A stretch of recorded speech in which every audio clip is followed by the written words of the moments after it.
Hey there, Mallory Wilsey here, Chief Producer of the Enrollify Network. And I want to take just a moment to tell you about another show on our podcast network that I think you'll love. The EduData podcast is your no-fluff guide to the data driving higher education. Forget about data silos and disconnected stacks. Timothy Davis and Jamie Boggs, two of Element 451's data analysis experts, bring you straight into the heart of the numbers that matter. With sharp commentary and rigorous research, our hosts break down complex data points and actionable insights you can use. Whether you're an administrator, educator, or just a higher ed enthusiast, EduData is your key to unlocking the data behind academia.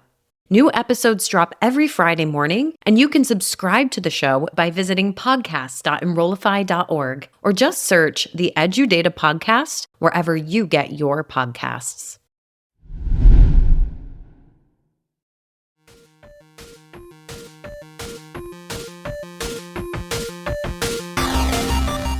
Welcome to the Hired Geek Podcast, where we explore the impact of EdTech on the student experience with engaging, fun, and relevant conversations that honor the wide range of work happening all across the higher ed ecosystem. I'm your host, Dustin Ramsdell, Community Engagement Lead at Pathify. Join me every week for discussions with some of the best minds in education technology. The Hired Geek Podcast is a proud member of the Enrollify Podcast Network, a robust collection of shows designed to help higher education professionals like you grow every day. Explore all of our other shows at enrollify.org or check out some of my personal favorites linked in the show notes below. Enrollify is made possible by Element 451, the leading AI-powered all-in-one student engagement platform helping institutions create meaningful, personalized, and engaging interactions with students. Learn more at element451.com. Welcome back, everybody, to another wonderful episode of the Hired Geek Podcast. So we have a treat this week with two guests talking about Campus Compact, an amazing organization that I've known of for a while and just really excited to kind of honestly probably learn a little bit more myself, kind of get in depth with the work that it does, but also highlight and kind of uplift what they're up to, how they support student outcomes, institutional outcomes, and all that good stuff. But we'll start out quickly, as we always do, if both of our guests want to introduce themselves and kind of their backgrounds. We'll start with Natalie, if you want to introduce yourself, and then Will, just, kind of a brief overview of your background and kind of what brought you to Campus Compact. Yeah. So I'm Natalie Furlett. I am the Senior Director for Member and Student Engagement. So this is my third role with Campus Compact. I started as the Director for Campus Compact in Illinois. So I worked specifically with the Illinois schools. Then I moved into a more national role. So I've been with Compact now for about 9 years, almost 9 years exactly. And before that, I spent almost 10 years on campus at Northwestern doing community service work and student affairs. And really, I love the concept of supporting students and supporting student work. And that's really how I got here. So my background is really in nonprofit. I never thought I'd be in higher ed for 20 years, but here I am. So I love that. Yeah. And so I'm Will Brummett, and I'm the student engagement manager for Campus Compact. And my journey actually started when I was about 2 years old and I was in diapers. I was in a small town in Appalachia called Jefferson City, Tennessee. It has 8,000 people. I'm very proud of it. But the only things I knew growing up were college towns, and then also the importance of student voice and student activism very early on, particularly around community engagement. Just being in a small town, growing up as the son of a professor, I quickly learned the power that students had, not only in raising me, but what they could do. And I went to undergraduate at Elon University that was really pushing community engagement at the time, and I sort of fell in love with it. And then sort of fell into that as a career path. In the last 12 years or so, I've been privileged to work with students from small schools in Appalachia with a Bonner Scholars Program to Research One institutions like Brandeis University or George Washington University, developing student programs and fellowships. And so I just love the idea that students really are the voice and the leaders of today, and not only just today, but also the leaders of tomorrow as well. And I just have loved doing this work. And then last year, I fell upon the Campus Compact opening, and I paid Natalie a lot of money and a lot of other things to get a job interview, and it worked well. But for serious, this is actually a podcast that not pay any actual money. I should clarify that. But I fell in love with it, and now I've been charged to help sort of spearhead and reignite the student programming at Campus Compact, because student voice and student leadership is rampant across the country, and particularly in the civic engagement space. And I love doing that. So that's why I'm here. Just because I can't help myself. It would be funny if this, like, in all seriousness, went into just like, we don't talk about how effective bribery can be, and we're gonna have, Yeah. 30 minutes now to really talk about How you do it, yeah. the specifics of it. Yeah. There you go. But before we get too far, though, in case folks don't know, sort of a more in-depth explanation of the work that Campus Compact does. So, Natalie, if you want to tackle this one, kind of just give folks some context if they're not aware. Yeah. So Campus Compact does basically we work with colleges and universities on civic engagement initiatives. So we call it the public purpose of higher ed, but I feel like that is thrown around a lot and not always defined. And the way we think about it is that colleges and universities are here not just to help folks get better jobs, but also to really graduate better community members, better citizens, well-educated folks who can do amazing work in their communities. And we do that through lots of different things. So we have faculty development programming. So we do webinars and some longer term workshop type things about, service learning and curriculum redesign. We have some publications. So we released Anti-Racist Pedagogy last year. That's been really popular. People really thinking about that work through a community engaged lens. We do a lot of work with staff. So thinking about sort of who are those staff members on campus who are supporting activism and volunteerism and all of those ways that students get involved in their community. And then we also think larger about sort of what is it to be a good community member as an institution? So like, how is the institution engaging with their community? How are they letting community on campus? How are they getting off of campus? We know town-gown relations can always be difficult, but here's a bright spot where universities are offering some really amazing things, but also learning amazing things from the classroom that is their community. So we really pride ourselves on being a network. So we don't have sort of one way we prescribe this to folks. We believe that we're learning from each other. So we bring together community colleges to talk about how you do this work in community colleges. We bring together rural institutions to talk about the unique issues that rural institutions might have. We bring together our R1 institutions in our affinity network called Truckin, which is the Research University Civic Engagement Network. So we're really trying to think about how schools can learn from each other, how they can engage with each other, and really how do we deepen the impact that higher ed has on communities, both big and small. Yeah, well, and I also love a good acronym that spells something. It's either that or we have to come up with a weird way to pronounce a nonsense collection of letters that means the name of the organization, but it's just the shorthand of because I know I was talking to people about NAGAP, which is graduate admission professionals or something, but some people call it other things, I guess. But I think to that point, though, what I appreciate about organizations like you all is that I think higher ed, embedded in its sort of just culture, a whole ecosystem, is this just collaborative spirit where a lot of our conferences, it's a lot of show and tell. People just are very apt to help each other. So if we can sort of formalize and structure that sort of network approach of we don't have to reinvent the wheel here. We can sort of really be very intentional about how we're sharing knowledge, or maybe even sharing resources or different things like connections or whatever it might be. I think that is something that's really going to kind of anchor buoy, higher ed moving into the future. Is that in isolation, that one liberal arts institution out in the woods is going to have a hard time surviving because they might not have sort of the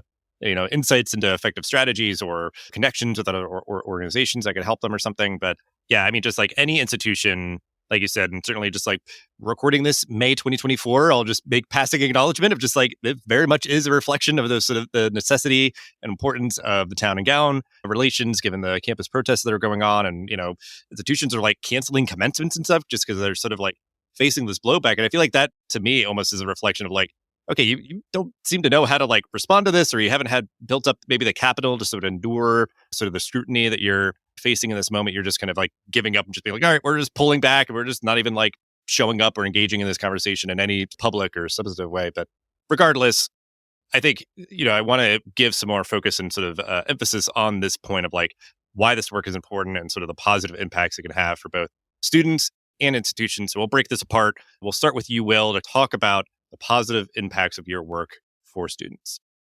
Yeah, absolutely. So at Campus Compact, one of the ways that we're sort of known of ways we positively impact students is something we call the Newman Civic Fellowship program. It's named after Frank Newman, who was a pioneer in our field around student voice and student leadership and civic engagement specifically. And basically what this fellowship does through Campus Compact is we basically all of our institutions, so our hundreds of institutions, can nominate one outstanding student who they see as their community or civic leader. And the cool thing about this is that we really let the institution define what that means. Every institution can nominate one student, and then as long as they meet some of the basic criteria of having 1 year left of academic eligibility and being at a Campus Compact institution, they get to come be a part of this larger cohort called the Newman Fellows. And the really cool thing about our positive impact we're seeing is that we get to bring together over 150 to 200 students every year who really represent the diversity of student leadership across the country, but also the varieties of impacts they make. So our Newman Fellows, just to give you like a snapshot of this current cohort, literally they range in ages of 19 to like 57. They range in how they make impact in their communities from some of them are local activists who are leading the protests or the encampments, but some of them are social entrepreneurs who created an AI chatbot to help senior citizens have people to talk to. Some of them are people who created their own philanthropies to raise money for women or children experiencing homelessness. Our Newmans represent the diversity in race, gender identity, age, really political perspective that sort of is unique. And I think a lot of times the narrative out there is like, well, the youth are part of the problem. They're part of the polarization, and they're like, we can't really trust them to lead today. And what I get to do my work is to bring all together these amazing student leaders who already are leading, and they do see the world differently. But what we do through the fellowship is we sort of serve as a convener and a connector where they get to work together. So a student who's at a rural community college in Kansas can talk to the student at Harvard and say, how are you making change in your context, your community?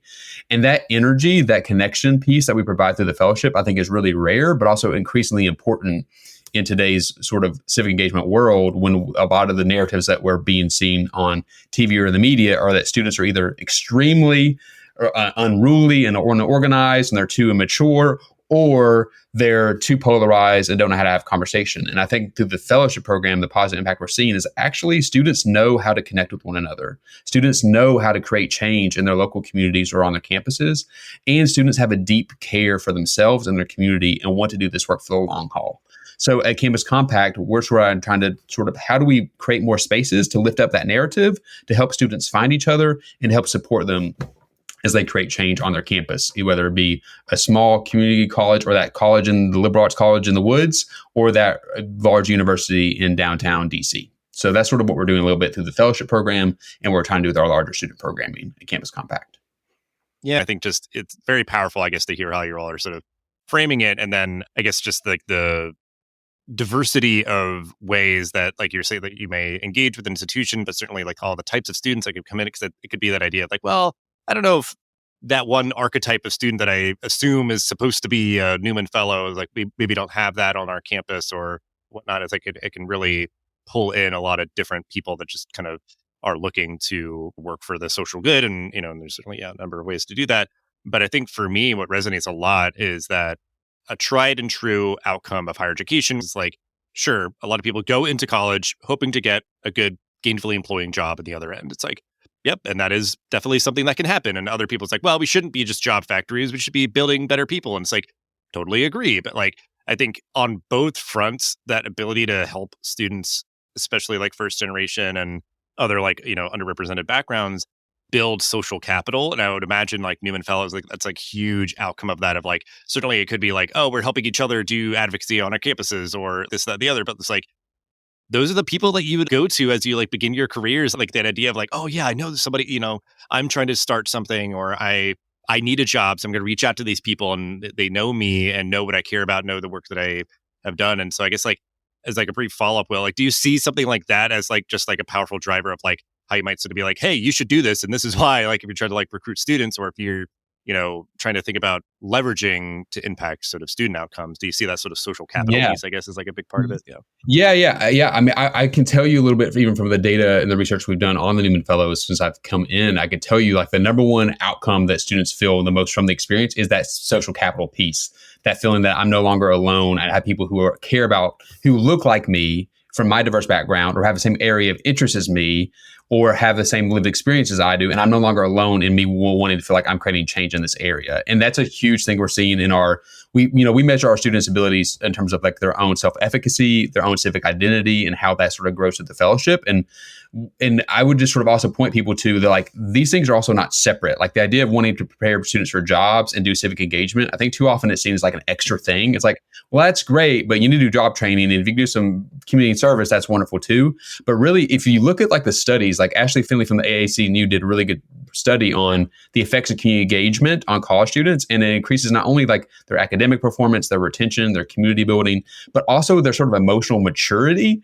which particularly in increasingly technological world, obviously the students need the technical skills to do the jobs well, but that emotional connection, that ability to meet people from different backgrounds, to connect with them, and also to know what it means to invest in a new community, considering that all of these college students don't stay on their campuses forever. They go out into the cities and the communities, but what does it mean to actually be a good citizen? I think that's where we sort of see our role as the Newman Civic Fellowship is like, we are literally, again, not only supporting student leaders today, but literally cultivating new leaders in these communities going for tomorrow. And so developing that social capital and those connections 100% is a huge outcome and probably the number one thing that we say your students will get from this. But at the same time, we also are sort of pointing to these other things that, hey, there's something to be said here that not only for this student, but all your students on campus who do community engagement work, we know and look at the data to see like their outcomes are increasing, whether it be their job ability to find a multitude of jobs or the ability to graduate and things of that nature. So that's sort of the message we're trying to promote, is sort of move it from like it's an auxiliary thing to like, this is an essential thing. Like the community engagement, civic engagement, leadership development with students should be an essential piece, because we see it through the Newmans of what it really is doing for them and how it's sort of equaling the playing field, in all honesty, in terms of an equity issue for a lot of students who don't otherwise find leadership positions on campus or don't see themselves in leadership in local towns. Finding that leadership position in the actual community engagement space is really essential. Hey, it's Mallory, Chief Strategist of Enrollify.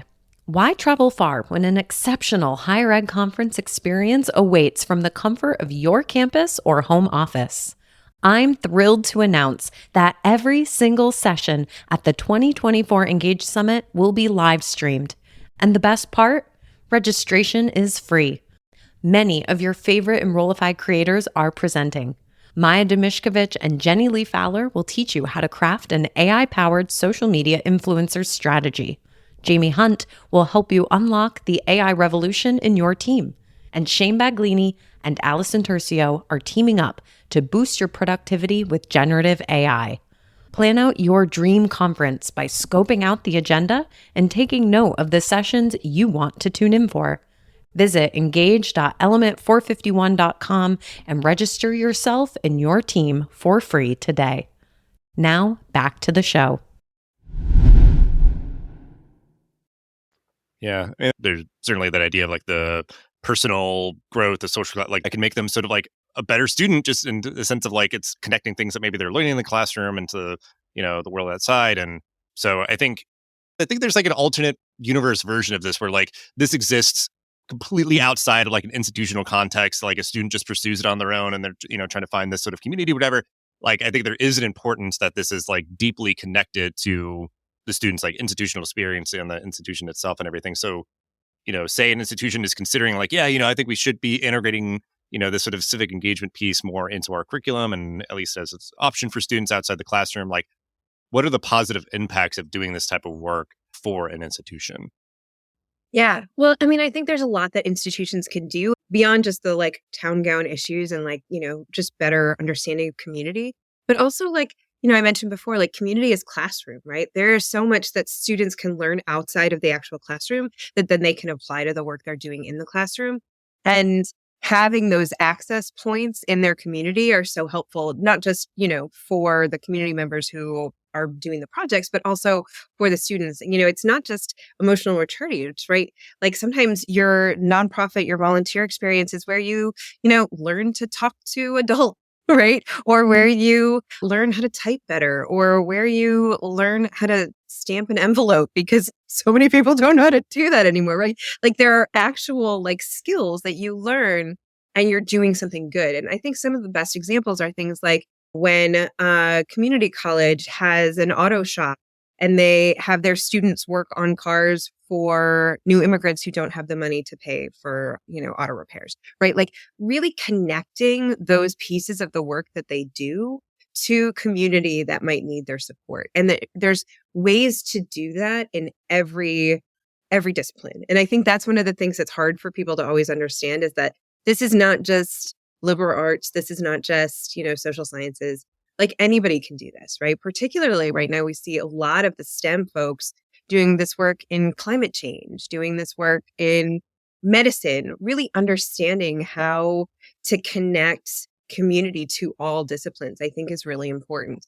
One of the other things I think that we're trying to do a lot more of is sort of looking at the larger landscape of higher education and where higher education can be a catalyst for change. So one of our projects that we're doing right now is there was a conversation happening about how higher education could work closer with HUD and think about low-income housing and housing accessibility. And through that conversation, we started to examine the fact that foster youth have the lowest graduation rate in colleges. So foster youth graduate at like 3 or 4%, mostly because they come into college and they don't have that sort of background resources to help. And there's a few institutions who've taken that on and they're working with folks like HUD to make sure that they have housing, to make sure that foster youth have support. And so we're working to expand that with the help of HUD and some of our campus partners who've already been doing this.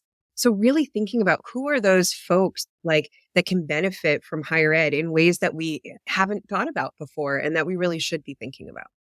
Yeah, I'm glad we kind of like bold circle underlined the whole like the town and gown things. Again, I think that is something that is I'm sure top of mind for many folks right now. But like I think that that idea of like you're creating a more sort of holistic and very developmental sort of experience for students through offerings like this, and from an institutional perspective, it's like like anything we could do to try to like move the needle on like student success, student retention, graduation, and just sort of are they just being satisfied with their experience? And certainly it's always even kind of way to kind of like market yourself, like whether it is locally or just broadly, that it's like, hey, we're part of this group. Like we want our logo to be like, up there with everybody else. Like it shows that we care about this and shows us kind of amongst a variety of institutional peers and, that sort of thing. So I guess just from both of your perspectives, like I said, there's sort of a timeliness of this conversation, but certainly over the past few years, there's just, I think, been more and more emphasis on this sort of civic engagement piece. And certainly we're on, I think, just a long trend line. Like you're saying, it's just the skills that are developed by being more civically engaged are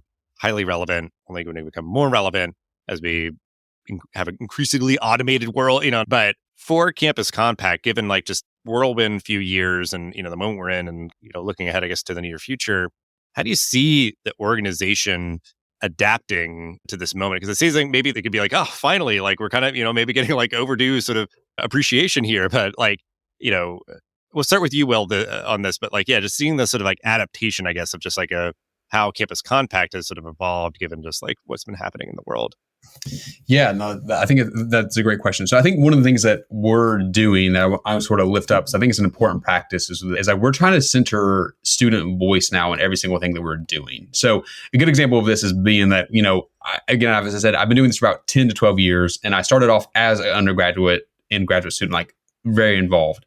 But oftentimes at these conferences, even in civic engagement, even as well-intentioned and as articulate as we are, like we're all about students, student empowerment, what we do. When you go to these conferences, you see these papers written by brilliant practitioners in the field. But the one thing that was always missing was where were the students? Like you'd have like maybe one student at the conference, one student on the panel. You have that one student who you put on all the things, all the brochures on your campus. But like where actually is student voice? In a compact, what we sort of realize is that, we're in a re-envisioning place, as a lot of places people are, a few years after the pandemic, a few years after 2020, and just where we're at, and said, okay, where do we want to go? And I was brought in to sort of say, let's have the students lead. So we created a program called the Student Design Fellows, where we basically recruited a group of students, 7 students who represent 7 different parts of the country, 7 different types of institutions, 7 different identities and backgrounds. And they are basically leading a design thinking process that is student led, where they're talking with other students across the country. And we're actually at Campus Compact going to be taking the lead from students around what our student programming and focus support should look like for the next 3 to 5 years. So they're currently in this process. They're literally talking to other students right now. If you go to our website and look up Student Design Fellows Campus Compact, there's going to be a survey where students can talk and say, here's what I would love to see is for sort of supporting student voice and student civic civic leadership on my campus. And those students are then taking that research, they're doing background research that's already been done by practitioners in the field. And then we're going to have focus groups in the fall to sort of create like a student-led process around what do they actually want. So Campus Compact is going from talking about students or doing things for students to doing everything with students and alongside and following students and trusting them that they are the leaders of today. And no, that doesn't mean they know everything. And actually, if you talk to most college students, they admit they don't know everything, but it's allowing them to take the lead to feel like they have an avenue for their voice and really taking that really seriously. We're going to mess up in this process. We always do. It's messy. It's long. It takes a lot of time. But I think where we're looking forward is that particularly this incoming generation going into higher ed institutions have gone through so much in their young lives, through school shootings, COVID-19, economic recessions, Black Lives Matter movements. Now you're seeing the encampments as well, that it's no longer acceptable to tell students, just wait. Like you will have your turn at the table later once you're grown and once you understand things or once you understand the nuance and complexity. Students are like, no, we want a voice at the table now because it's our community too. It's our campus too. And having more avenues for universities and institutions and even organizations like Campus Compact to really center student voice is how we're trying to adapt that. So again, we're not removing ourselves from the picture, but I'm just no longer taking the lead on this. I let their students lead, and I work alongside them, doing things with students and by the students, rather for the students or to the students. So I'll add one point to what Will was saying, which is also, so we've been partnering with some really amazing funders recently, but the All-State Foundation has really been putting a lot of resources and thought into youth empowerment. And they have been so supportive of like this work with us, as well as the Lumina Foundation. And so I feel like we're in good company, which is always nice, that we're really we're not reinventing the wheel again, right? We're working with some really great folks who are willing to put resources behind like, how do we cultivate and amplify student voice? So I'm always excited about that. I think the other piece that Campus Compact is really looking at is that we know there's a lot of people in this space, right? So like if you look at the voter engagement space, there's a ton of organizations doing that. And you look at like NASPA and AAC&U and all of these other folks, they're all taking some pieces of this community engagement, which is amazing. Like I joke all the time that I'm a horrible salesperson when it comes to Campus Compact because I really believe strongly in this work, and I believe Campus Compact can support all campuses to do this. But if we're not the home you see for yourself, I just want the work to be done, right? Like I want all campuses doing this civic engagement, community engagement work. But I think one of the things we're trying to think about is like, how do we pull some of these other organizations together? How do we work well with some of these other folks who are doing this work? So, you know, Will and I talked to the Volcker Alliance yesterday, and they're doing amazing work with public service students. And we're talking to the Impact Conference, which has always been sort of the like staple of bringing students together for a conference every year around community engagement. And again, like we want to be able to uplift these amazing things that are happening. I think sometimes in the nonprofit world and sometimes in the higher ed world, it can feel competitive.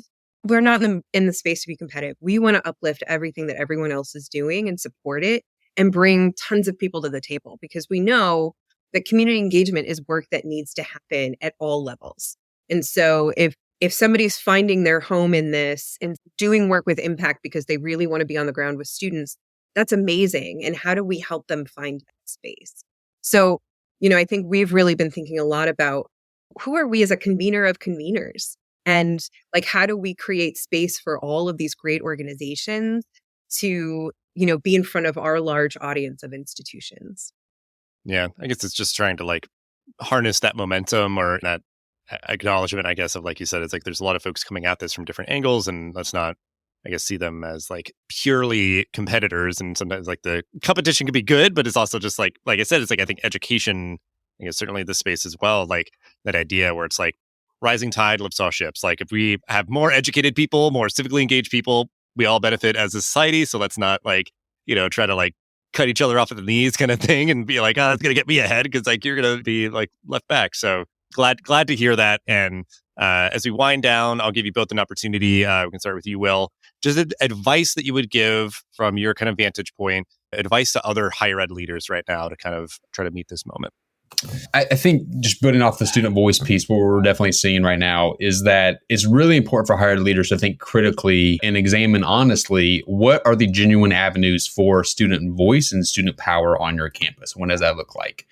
I think what we're seeing right now within this moment, specifically with all the encampments, is a generation of students who, like I've said, are no longer waiting to sort of make their viewpoints known, regardless of whatever global or local issues it may be. But what we're finding is that the universities that have been able to, I think, successfully maybe de-escalate or work with it are the universities that very clearly have pathways to engage and negotiate with the students. And they're students who know the pathways of negotiation, whether, not, I just want to raise that, like, not all students have been doing encampments. Other students have been negotiating behind the scenes, doing philanthropy efforts or doing community engagement efforts. But the idea that students know where to go and they know where their voice is going to be taken seriously, I think is really important. So whether it's your SGA or your policies of how many students actually serve on your board, or where the avenue students actually can create change, and be honest about it too. Like, don't just give them a symbolic route, and then once they use the symbolic route, be like, well, that really doesn't matter. Like, really think about student voice and letting them lead as like sort of co-leaders of your community in your culture. Because what I think we're seeing is that if you don't provide that, students are no longer going to play around, and they're not going to either stay at your institution longer, or they're going to resist in ways that the university obviously doesn't feel is maybe safe for them or their community. So I would just encourage anyone listening, thinking about within your specific role and context, where is student voice helping lead our efforts? Where can we be clearer about that if we aren't clearer about that? And where can we see student leaders as the co-collaborators and co-leaders of today that they are, rather than just us as a training them for tomorrow and us sort of being the gatekeeper of power and decision making? I'm not suggesting we have like full-on student-run anarchy, because we would just have classes one day a week on Fridays for 1 hour, and then it'd just be like open dining hall all the time. But I am suggesting that we take students' backgrounds, experience, and things really seriously, and understand that they can take the nuance, they can take the complexity, they can take the difficult conversations, but we have to invite them to that table, and we have to make sure we're inviting not just one student or a couple of students, but literally creating avenues for student voice. So that's why I would say where that's going, because I think students looking forward, they're going to go to the institutions, the places where they feel like that's happening. They're no longer going to just go to the students, the one that has a cool catch line. They're like, we have AI robots, and we also have, you can be a change maker. They're going to talk to other students and say, hey, what was your experience actually like when you wanted to push your institution? Were they receptive? Were they listening to you? And even if they disagreed, did they do it with a matter of dignity and respect that would make me feel like I could go there and be heard? So that would be my little push on like really focusing and rethinking about student voice on your campus. Yeah, that's what I say. I'm going to take a different angle. I think right now is a time for professionals to really be thinking about self-care. It's a lot that's happening in the world right now. And I think sometimes when we are so focused as professionals on campuses on supporting students and student voice and moving them forward, we forget that we're also human and affected by what's happening around us. And so I think this is a time, particularly as we go into the summer and a lot of professionals have time to take a little bit of downtime for themselves. I just would encourage folks to think about, how do they take care of themselves in tough times? We're going into a contentious election. Things are not going to calm down on campuses anytime soon. And so knowing who your network is, knowing who you can go to like just talk through your own personal feelings on these things, because we can't show up for students if we're not showing up for ourselves. So that's sort of where my head's at with this work right now. I think it's really important. And I think that's partly why I love helping to cultivate these communities at Campus Impact. So. Yeah, and just, I think adding real quick to that as well, I just want to point out to all the professionals as well, we oftentimes have internal narratives like we can't take a break because there's too much other good work to be doing, or we tell our students, you should take care of yourselves, but then we don't. And what I could tell you, working with over 150 student leaders from across the country, they pay attention more to how you take care of yourself and how you integrate care and how you center collective care in your own work than what you say or what you tell them they should do. So they're watching you. So if you're a person who's like, I can't do it because maybe you think it's selfish or you don't have the time, I would say like it's a leadership practice that you're literally teaching your students to do it because they're watching what you're doing, and you don't have to do it alone. It could be collective care as a community in your center or your division or it may be, but making sure that you all are centering that and showing that, because students are watching again, and they are much more likely to follow what you do rather than what you say. And they're no longer buying the whole thing of like, well, when I was an undergrad, I didn't do this, but you should do this. They're hearing, if you didn't do it in undergrad, why should I not do it in undergrad? So instead, be like, you know what? I do struggle with this, but this is going to be accountability where we can hold each other accountable of how do we collectively care for each other through this time. Let's sustain each other through this. Let's do this for the long haul, because you and I both need to survive and thrive to help our communities survive and thrive. So that's my other just sort of thing is do it at the very least because it's a leadership lesson. If nothing else, not mentioning you deserve it, but do it for them too for that. Yeah. Yeah. Really important to be a good role model and get a model the way for stuff like that. And that's exactly what I was going to say too, is that idea of like, this is very kind of complex work that you're going to have to be in for the long haul more often than not, of like making, big kind of structural or, systemic societal changes and stuff like that. So it's like, yeah, you need to be able to come at that with like a clear head and calm outlook and everything versus it feeling like you're working desperation or frustration or, doing it out of like spite or something. I don't know. It's just like, yeah, like we just need to be feeling balanced and refreshed and recharged to tackle this work. And I think, yeah, it's a good call out that like, you're like, hey, new academic year coming up, fresh start. It's like, we're going to be a couple of months away from a contentious election. So, strap in here. So, but I really appreciate both of you for hanging out, sharing all you did, the work that you do with Campus Compact, what ways to connect with each of you and Campus Compact in the description of the episode. But yeah, just thanks so much and just really enjoy this conversation. The Hired Geek Podcast is a part of the Enrollify Podcast Network. If you like this podcast, chances you like all the other Enrollify shows too. Our podcast network is growing constantly, and we've got a plethora of marketing, enrollment, and higher technology shows that are jam-packed with stories, ideas, and frameworks all designed to empower you to be a better hired professional. Our shows help you find your next big idea and feature a selection of the industry's best as your host. Learn from people like Jamie Hunt, Seth Odell, Dave Kibbolds, and Eddie Francis, as well as so many other of your favorite leaders in higher education. Enrollify is made possible by the support of Element 451, a leading AI-powered, all-in-one student engagement platform helping institutions create meaningful, personalized, engaging interactions with students. Learn more at element451.com.